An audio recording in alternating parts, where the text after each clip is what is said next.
Assalamualaikum warahmatullahi wabarakatuh. Bismillah, walhamdulillah, wassalatu wassalamu ala rasulillah wa ala alihi wa ashabihi wa mawalah. La haula wa la quwata illa billah. Amma ba'du. Sahabat titik Ba, dimanapun Anda berada, Alhamdulillah pada malam Jumat ini, malam Jumat tanggal 2 Februari 2023 bertepatan dengan tanggal 12 Rojab 1440 Hijriah. Kita dapat berjumpa lagi dalam kajian Al-Hikam sebagai pintu kulhu. Al-Hikam sebagai pintu kulhu. Al-Hikam sebagai pintu untuk memahami surat Al-Ikhlas.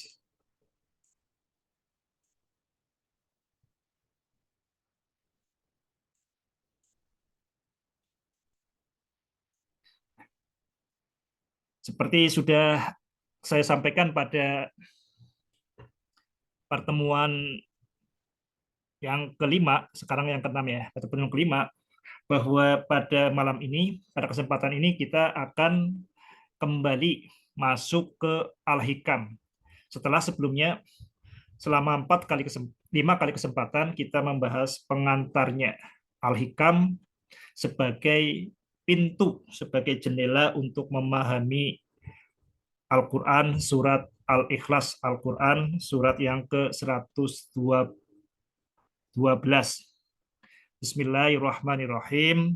Qul huwallahu ahad, Allahus somad, lam yalid, walam yulad, walam yakullahu kufuwan ahad. Sahabat titik Ba, dimanapun Anda berada, ini format baru, maksudnya ini kebiasaan baru bagi saya. Ini biasanya siaran ini direkam kalau tidak pada subuh, ya waktu duha atau siang. Hari ini jam 10 malam, jadi tepat setelah baru saja saya mengajar kimia dan matematika di Bekasi. Jadi saya di tempat yang sama di sini. Baru saja saya mengajar kimia dan fisika dan matematika di Bekasi. Ini biasanya setelah mengajar itu perlu istirahat, dan biasanya istirahatnya bengong atau kemudian nggak produktif. Bahwa itu Bismillah, saya niatkan sebagai istirahatnya adalah mengisi kajian Al-Hikam. Pada edisi sebelum terjeda, jadi ini kajian Al-Hikam ini sebelumnya sudah berlangsung secara runut, tapi kemudian terjeda pada bulan November sampai kemudian akhir ini ya, sampai akhir Januari, terjeda karena saya menulis buku Benarkah 1+1 sama dengan 2, yaitu buku Matematika Detik level B, otak bukan kalkulator. Kemudian terjeda sekitar 2 bulan lebih, kita kembali lagi. Dan sebelum terjeda Al-Hikam itu, kita sudah memasuki kalam yang ke-11 dari Syekh Ibnu Athaillah As-Sakandari Qaddasallahu sirrahu. Kalam yang ke-11 bunyinya adalah idfin wujudaka fi ardil humuli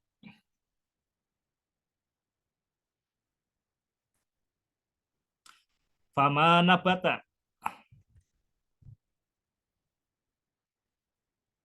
mimma lam yudfan la yatimmu nitajuh la yatimmu nataijuh lam yudfan la yatimmu.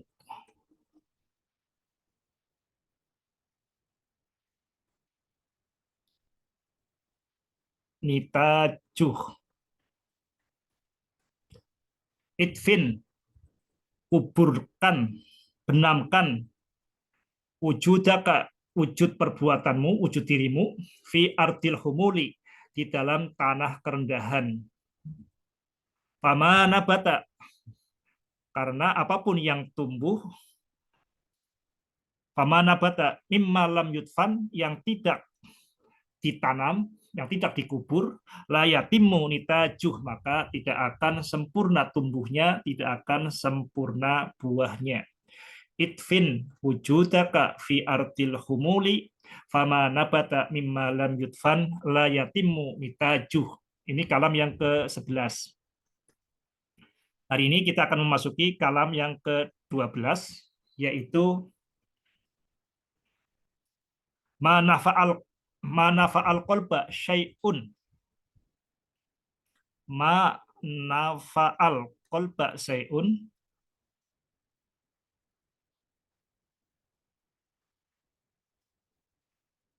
mislu uslatin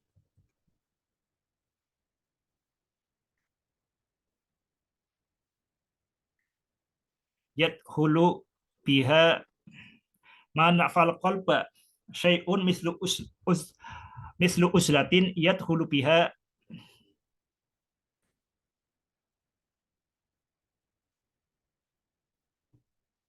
maidana fikrotin, maidana fikroh. Manaf al qalba syai'un mislu uslah yadkhulu biha maidana fikroh. Manaf al qalba syai'un yadkhulu biha maidana fikrotin. Tidak ada yang bermanfaat bagi hati sesuatu yang semisal dari uzlah. Uzlah ini isolasi mandiri. Yadkhulu biha maidana fikroh, yang dengannya kita memasuki ruang pemikiran. Manafal qalba syai'un mislu uzlatin yadkhulu biha maidana fikrotin.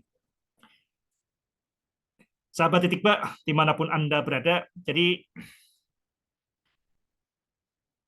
kita mulai dari apa hubungan dari kalam hikmah yang sebelumnya.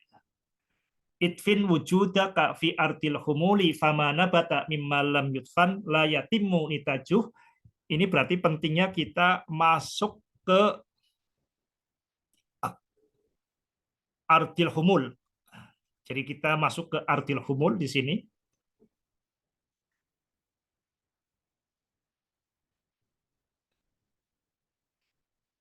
Kalam yang ke-11 ini berkaitan pentingnya kita itu menghindari sorotan kamera, menghindari perhatian, atau tidak mencari-cari perhatian. Bahkan kita harus secara sengaja masuk ke sesuatu yang jauh dari keramaian.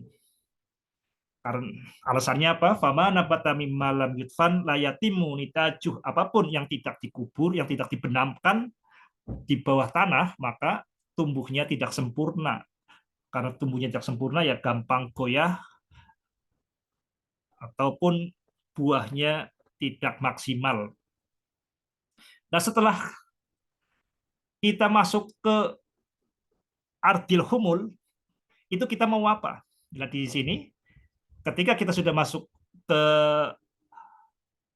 ruang yang tidak dipengaruhi oleh keramaian, kita di sini adalah uzlah. Kita secara sengaja mengisolasi diri. Uzlah. Untuk apa di sana? Untuk kita berpikir. Ini gambaran garis besarnya seperti itu.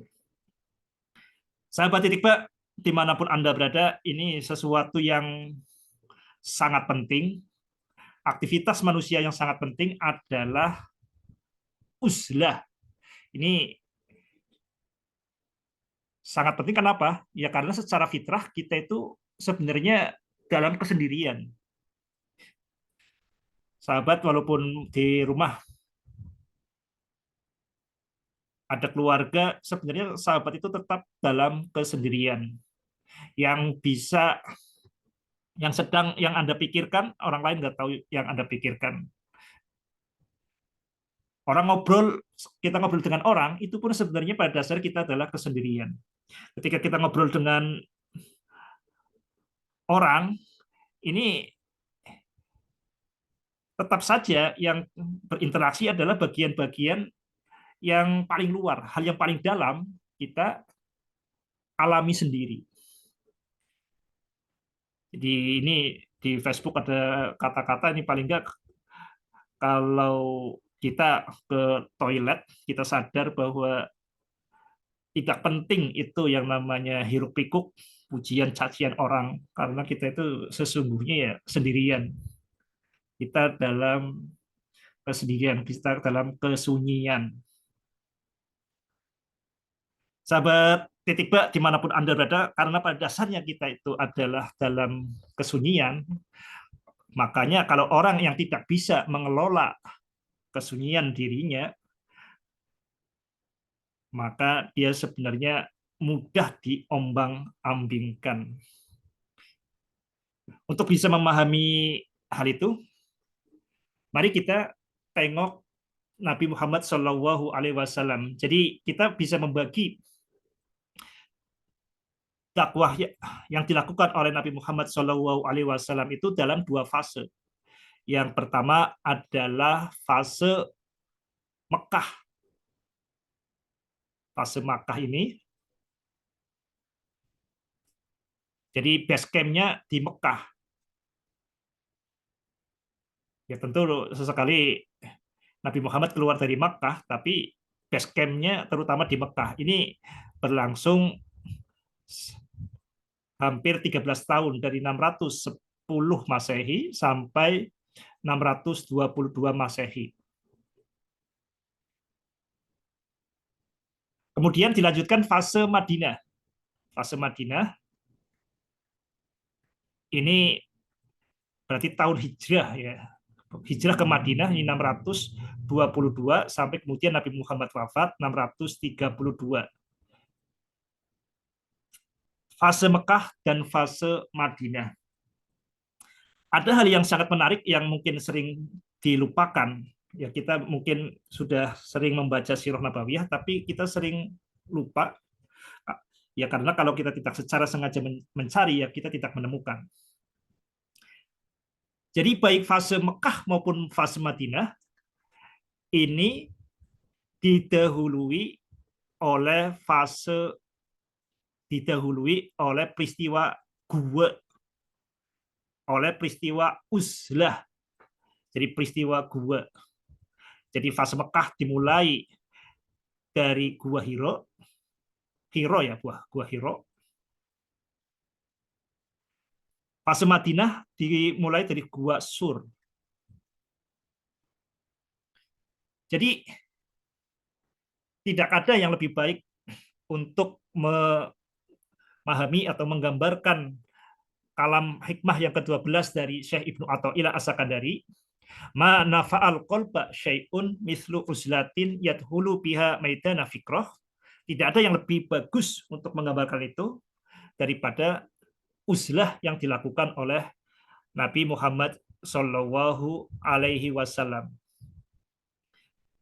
Mari kita zoom in, kita highlight, kita telisik lebih lanjut berkaitan dengan uzlah yang pertama, yaitu di Gua Hiro. Jadi Nabi Muhammad ketika menginjak hampir usia 40 tahun, jadi 39 tahun lebih, itu selama 6 bulan itu sering melakukan uzlah, menyepi, mengisolasi sendiri di Gua Hiro selama 6 bulan. Jadi selama 6 bulan membawa bekal, kemudian menyendiri di Gua Hiro. Ya kita bayangkan kalau sekarang menyendiri itu sesuatu yang sangat biasa ya, menyendirinya sambil pegang gadget, pegang HP. Atau kalau Bill Gates ya, Bill Gates itu juga setiap tahun, jadi setiap tahun itu ada 54 minggu, 54 pekan, itu 2 pekan diantaranya, 2 minggu diantaranya Bill Gates itu menyendiri, uzlah Bill Gates ya. Bill Gates ini jadi menyendiri, kedua dari 54 minggu dalam 1 tahun itu menyendiri dengan memutus dari dunia luar untuk membaca buku. Ini yang dilakukan Bill Gates. Ini contoh yang era modern seperti itu. Nanti ada contoh yang lain, tapi tidak ada contoh yang lebih baik daripada yang dilakukan oleh sosok pemuda yang di fase akhir pemuda, jadi 39 lebih, seorang yang bernama Muhammad itu ke bolak-balik ke Gua Hiro. Jadi istrinya sering membawa bekal ke sana, atau Nabi Muhammad membawa bekal ke sana, tapi ini secara total itu 6 bulan, 6 bulan menyendiri, tanpa buku, tanpa gadget. Apa yang di sana? Yadhulu biha maidana fikroh. Nabi Muhammad di Gua Hiro ini melakukan pemikiran, melakukan perenungan. Sahabat titik Pak, dimanapun Anda berada, jadi perenungan ini sebenarnya aktivitas yang paling dasar ya, kemampuan untuk menyendiri itu kemampuan yang paling dasar, tapi bukan asal menyendiri. Kalau kita tidak terbiasa menyendiri secara benar, ya jangan berharap kita dalam keramaian benar. Jadi kemampuan kita tetap waras dalam kesendirian, dalam kesepian, itu menentukan kewarasan kita di tengah keramaian. Sahabat titik Pak, dimanapun Anda berada, mengapa menyendiri itu penting? Ya, penting bukan hanya dalam aktivitas beragama ya. Kita menyendiri, kita iktikaf, kita bangun tengah malam dalam ketika orang tidur, ketika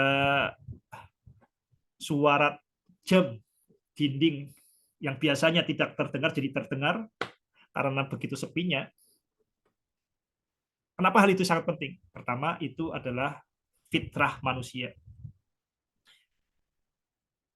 Kita harus mampu menjadikan kesunyian, kesepian itu sebagai kekuatan. Kita bisa mengelola kesunyian sebagai sumber kekuatan. Karena manusia itu 99% lah itu adalah dalam kesunyian, dalam sendiri, dalam kesendirian. Yang kedua, kita manusia itu cenderung ketika berinteraksi itu cenderung ikut-ikutan. Salah satu yang paling kuat naluri manusia itu ikut-ikutan. Kenapa anak saya sekolah SD? Ya ini ya karena ikut-ikutan. Sistem budayanya sudah ada SD. Yang lain kalau anak usia usia 5, 6 tahun, 7 tahun sekolah SD. Kenapa kemudian pakai baju model A? Ya ikut-ikutan. Kenapa ini sebenarnya yang sebagian besar itu sudah disediakan oleh budaya. Kita tinggal mengikuti. Kalau kita tidak pernah terhubung dengan diri kita, ya kita akan selamanya menjadi manusia yang hanya ikut-ikutan. Ikut-ikutan apa yang dikatakan orang. Padahal kita tidak pernah tahu apa yang dikatakan orang, apa yang dipikirkan orang. Kita menyusahkan diri dengan menduga-duga pikiran orang, lalu kita mengikutinya. Itu sebenarnya bentuk ketidakwarasan. Oleh karena itu, penting sekali bagi kita untuk uzlah, mana fa'al qalba syai'un mislu uzlatin yadkhulu biha maidana fikrah. Jadi yang dilakukan oleh Nabi Muhammad selama 6 bulan itu ya tentu merenungi kondisi kaumnya. Apalagi Mekah itu sudah sangat rusak. Kita tahu Mekah ini adalah pusat keramaian di Jazirah Arab. Jazirah Arab sendiri itu jazirah daerah yang tidak pernah tersentuh oleh peradaban besar. Dan ini Mekah yang paling ramai karena Mekah ini di situ ada Ka'bah, ada peninggalan Nabi Ibrahim alaihissalam. Jadi setiap tahun banyak orang yang berdatangan ke Mekah. Jadi pusat keramaian Mekah itu karena adanya wisata religius. Tentu saja Ka'bah waktu itu menjadi pusat berhala. Bahkan di Ka'bah ini berhalanya sampai ada 360 sosok berhala. Ini kondisi Mekah seperti itu. Selain itu juga secara religius seperti itu, kemusyrikan sangat terang benderang, dan secara sosial di situ juga terjadi penindasan. Orang-orang miskin semakin ditindas, orang kaya semakin poya-poya, keburukan, kebejatan moral di mana-mana. Ini yang membuat Nabi Muhammad itu mungkin ini bagian dari yang menjadi renungan seorang Muhammad, karena Muhammad itu memiliki kepekaan perasaan yang sangat kuat. Jadi Nabi Muhammad itu seorang yang sangat perasa, itu benar-benar dia bukan hanya merasakan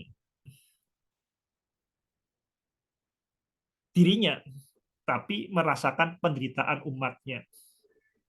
Makanya sering dikatakan oleh orang itu, kalau Anda bisa merasakan penderitaan diri sendiri, itu berarti Anda masih hidup. Tapi kalau Anda bisa merasakan penderitaan orang lain, nah itu berarti Anda manusia. Jadi kemampuan merasakan penderitaan orang lain ini menjadi fondasi. Bahkan dikatakan sebenarnya nggak percaya Tuhan pun manusia bisa membangun moral. Dasarnya apa? Dasarnya adalah kemampuan merasakan kesengsaraan, penderitaan orang lain. Ini kalau kata-kata orang yang tidak percaya Tuhan, ya, orang yang tidak beragama.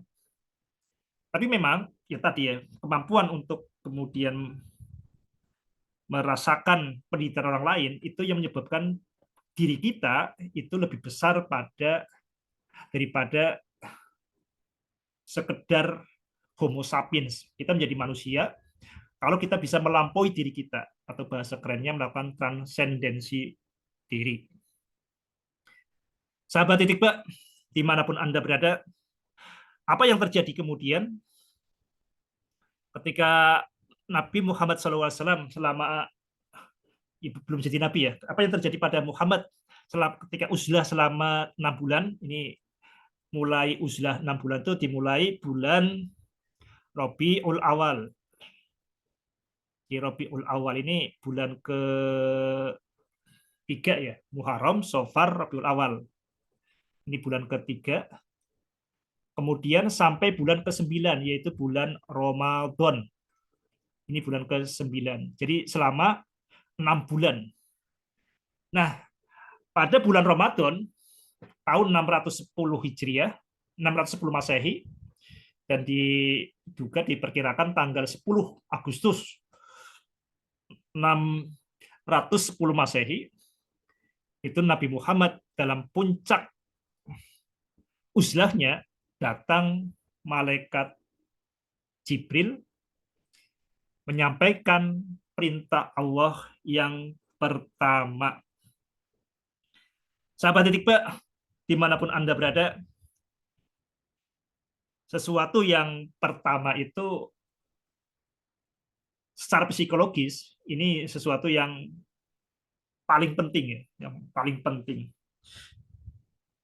Makanya di SMP Penawaja, di Sekolah Pendidikan Ahlussunnah wal Jamaah Talang, ini di setiap kelasnya ada tulisan membaca adalah perintah Allah yang pertama.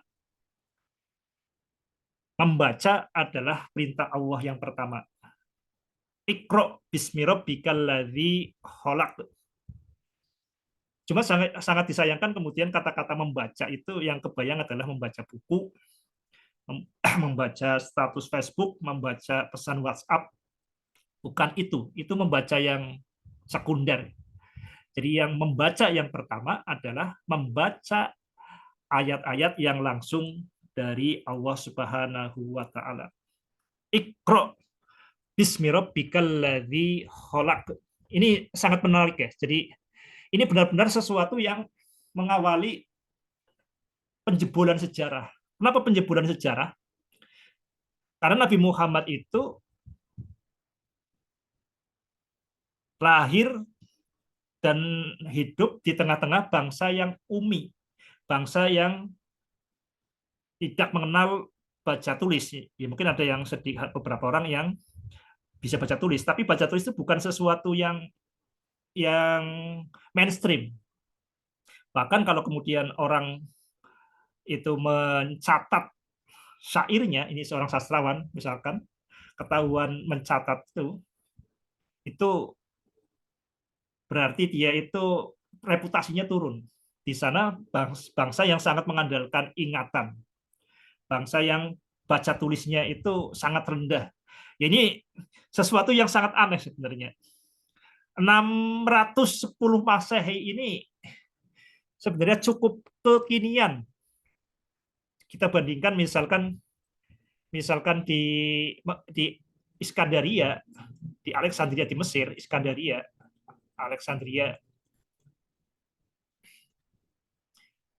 ini sebelum Masehi sudah banyak tokoh-tokohnya, sudah bisa bukan hanya sekedar membaca tulis, kayak Eratosthenes sudah bisa mengukur, menghitung keliling bumi ini berapa.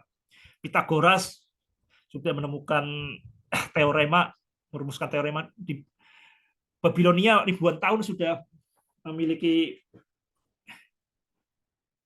tradisi tulis. Nah, ini di Mekah, ini 610 Masehi yang cukup modern. Ini bangsa yang ummi, bangsa yang tidak memiliki tradisi literasi yang kuat. Walladzi ba'atsa fil ummiyina rasulan minhum yatlu alaihim ayatihi wa yuzakkihim wa yu'allimuhumul kitaba wal hikmah wa in kanu min qablu lafi dhalalin mubin. Ini disebutkan di surat 62 surat Jum'ah. Walladzi ba'atsa fil ummiyina rasulan minhum. Allah lah yang membangkitkan bahasa fil ummiyina di bangsa yang umi, bangsa yang terbelakang, bangsa yang tidak pernah terjangkau peradaban besar dunia, rasulam minhum, sosok utusan dari kalangan mereka sendiri. Yatlu alaihim ayatihi wa yusakkihim wa yu'allimuhumul kitaba wal hikmah wa in kanu min qablu lafi dhalalim mubin. Ini di bangsa yang umi, bangsa yang tidak ada tradisi baca tulis. Tapi perintah Allah yang pertama justru berkaitan dengan membaca. Iqra bismi rabbikal ladzi khalaq. Bacalah bismi rabbikal ladzi khalaq. Jadi di sini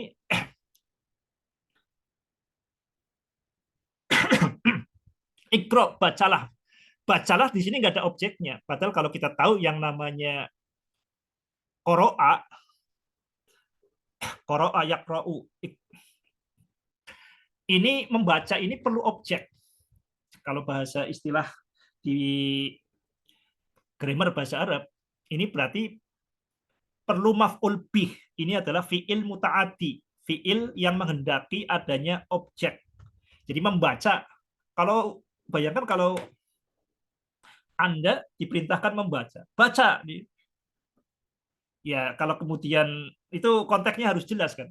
Kalau baca, misalkan guru ngomong baca seperti itu, berarti mungkin saat itu lagi pelajaran kimia, misalkan membahas tertentu, membuka halaman tertentu, baca, ya berarti membaca tulisan itu. Nah, di sini baca. Ini baca apa? Sahabat titik Pak, dimanapun Anda berada, ini benar-benar sesuatu yang menjebol sejarah.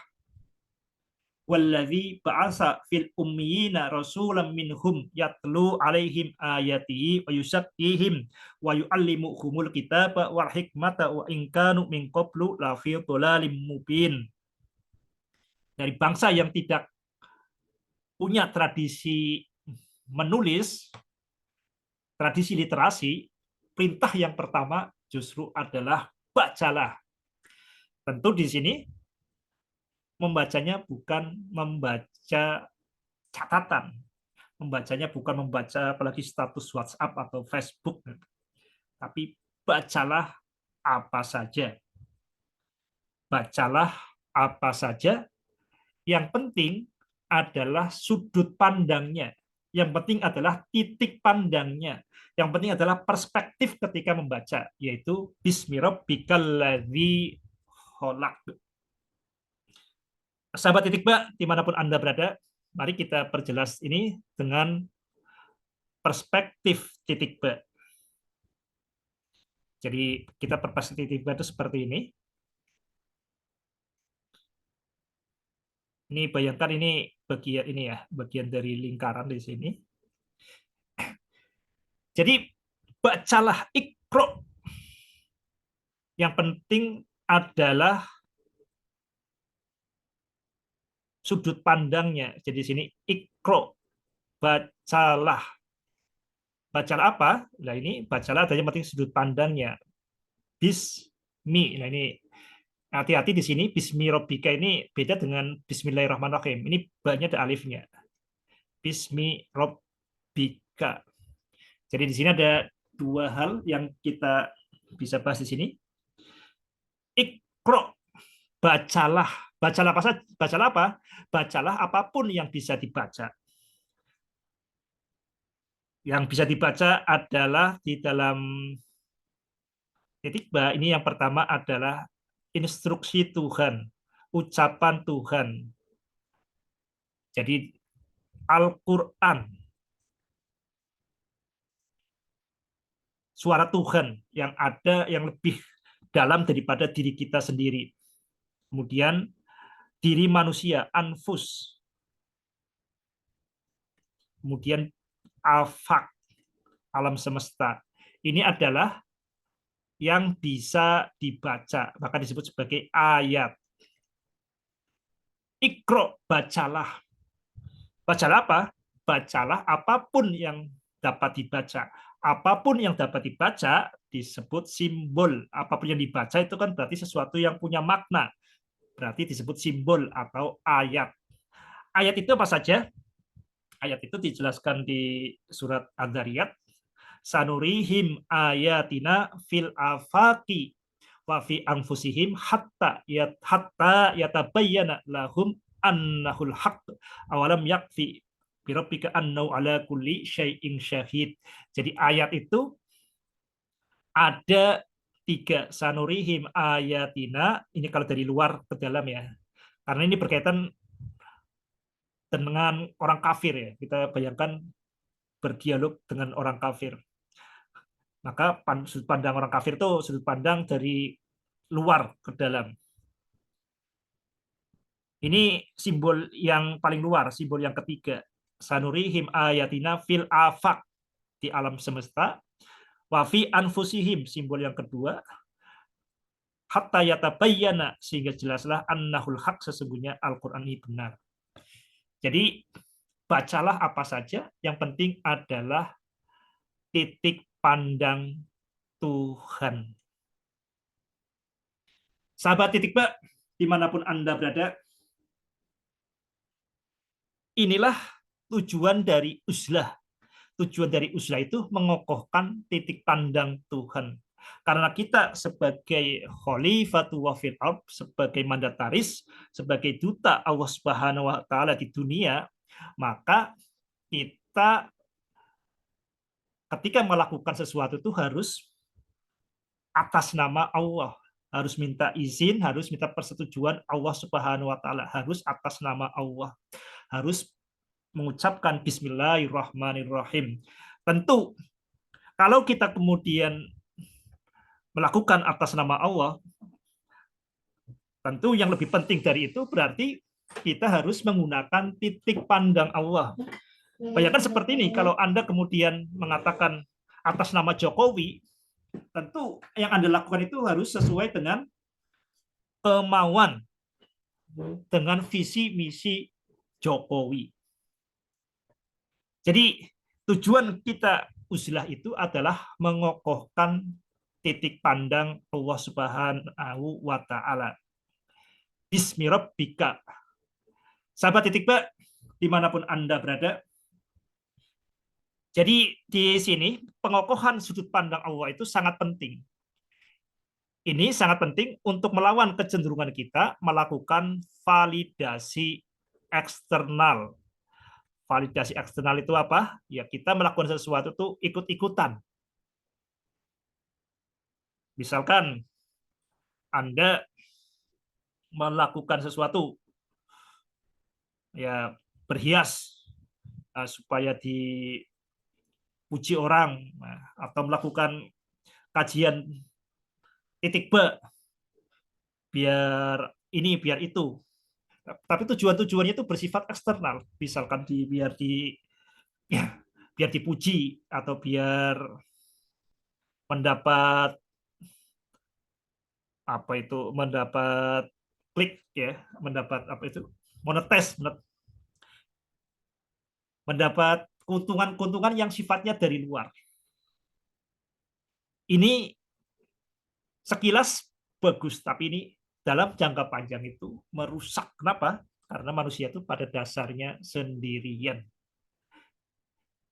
Sahabat titik Pak, dimanapun Anda berada, kita bayangkan seperti ini, banyak orang yang misalkan kalau punya uang hanya misalnya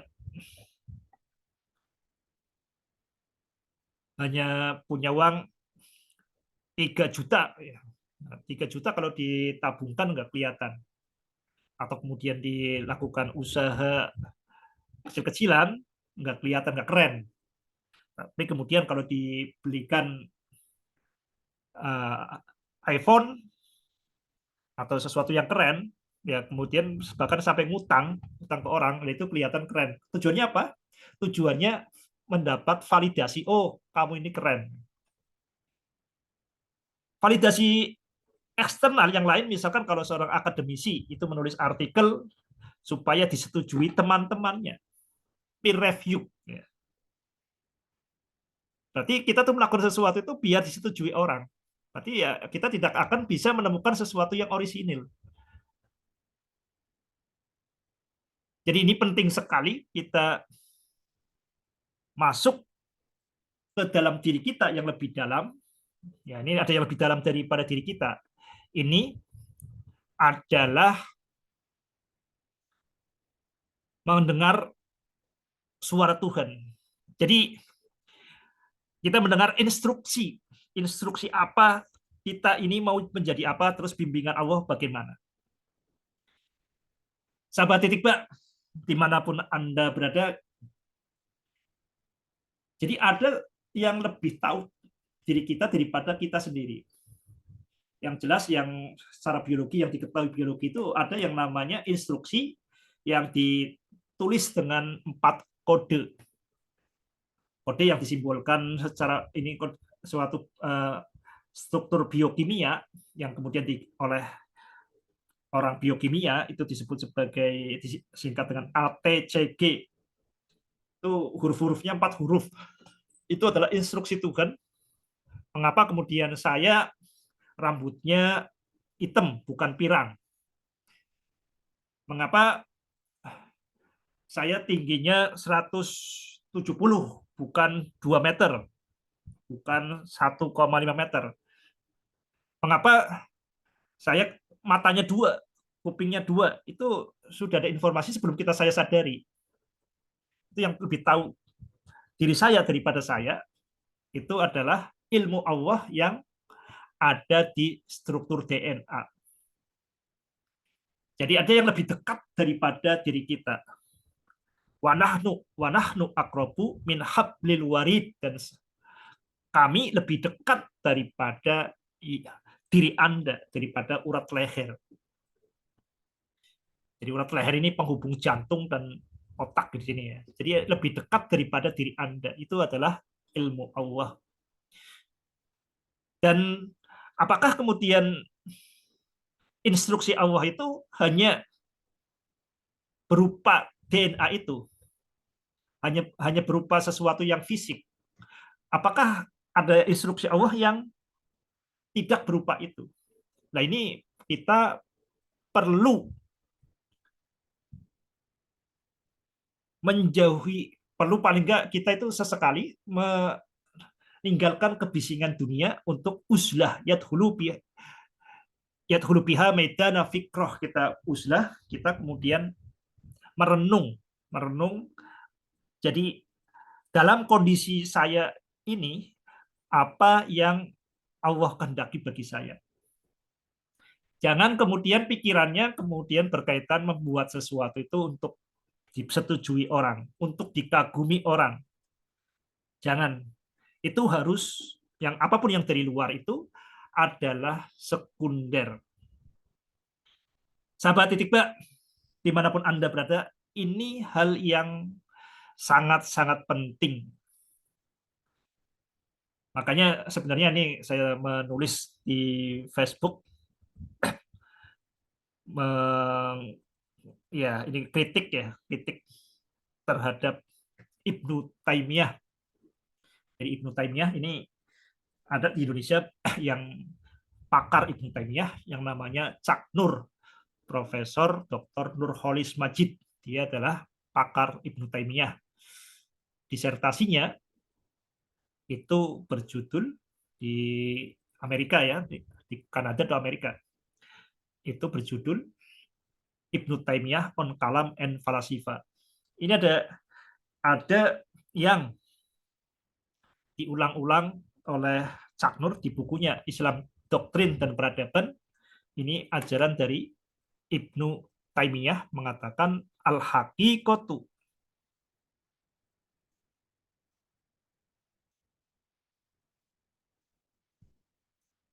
fil a'yan. Jadi yang namanya hakikat itu adalah yang di luar, yang terindra. Yang terindra yang paling kuat adalah tentu indera mata, seeing is believing. Jadi hakikat itu adalah yang terindra. La fil adhan, la fil adhan. Fil adhan itu dhihnun, benak.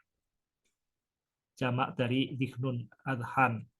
Jadi yang namanya hakikat itu dalam sesuatu yang terindra. Jadi ini yang terindra itu yang lebih nyata, bukanlah fil adhan. Maka Cak Nur itu mengagumi pemikiran Ibnu Taimiyah itu, termasuk juga mengungkap kekaguman Sir Muhammad Iqbal. Muhammad Iqbal itu bapak spiritualis Pakistan.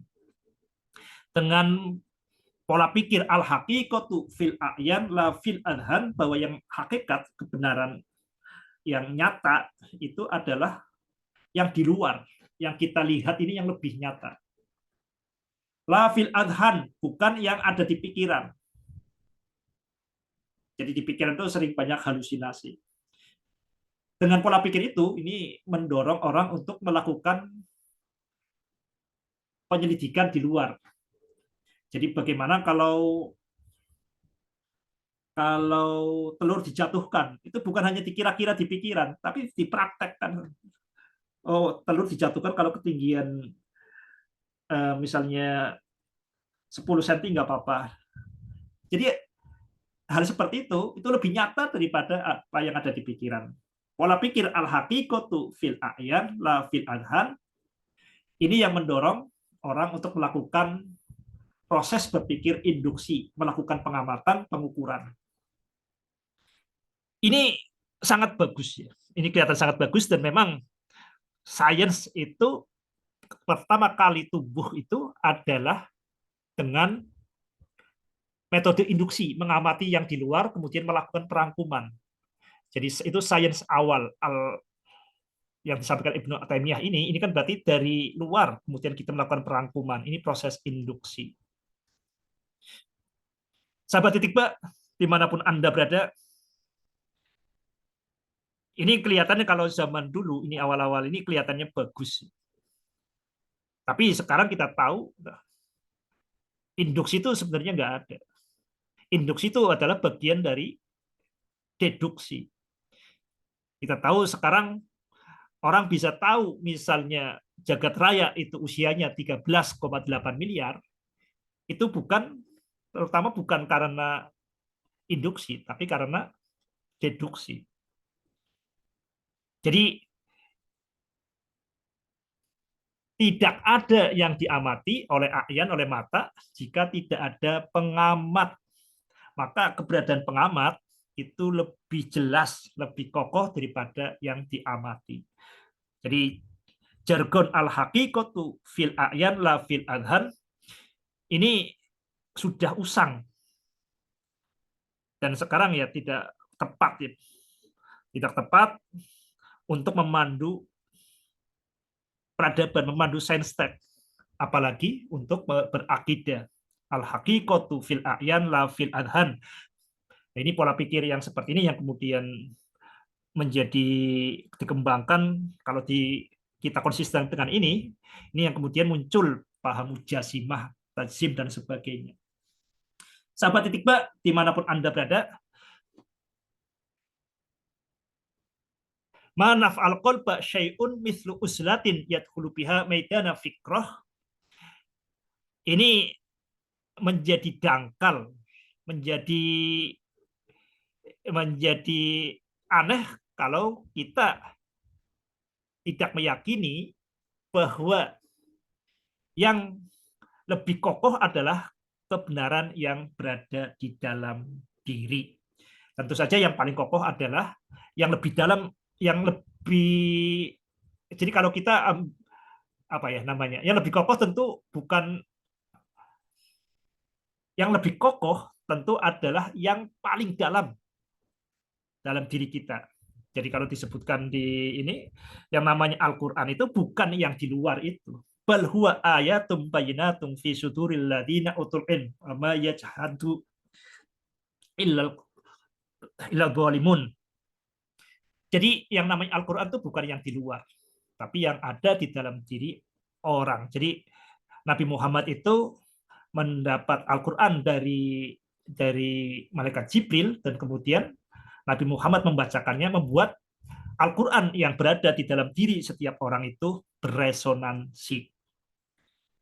Jadi agama itu, ini kalau ini saya sepakat dengan Ibnu Taimiyah bahwa yang namanya agama itu adalah fitrah munazzalah, fitrah yang diturunkan. Adapun kemudian hati nurani yang dari dalam itu adalah fitrah majbulah, jadi fitrah yang diprogramkan, yang ditanamkan. Sahabat titik Mbak, dimanapun Anda berada, jadi penting sekali kita memulai sesuatu itu dimulai dengan uzlah. Kalau kita memiliki sesuatu yang sangat penting yang mau dikerjakan, misalnya dalam 1 bulan, mulailah dengan uzlah. Dalam 1 tahun, mulailah dengan uzlah. Mulai beberapa jam, mulai dengan uzlah. Dan uzlah tidak harus kemudian menyepi di pojok kuburan. Jadi ketika kita kita berzikir, kita sholat, itu pun sebenarnya kita uzlah. Ketika kita sholat, kita kan berdialog dengan Allah Subhanahu wa Ta'ala. Jadi kita itu fokus kita tuh di sini, bukan yang di luar ini. Jadi ketika yang namanya uzlah itu ketika kita berinteraksi dengan suara Tuhan dari instruksi Tuhan yang berada di dalam diri yang lebih dalam.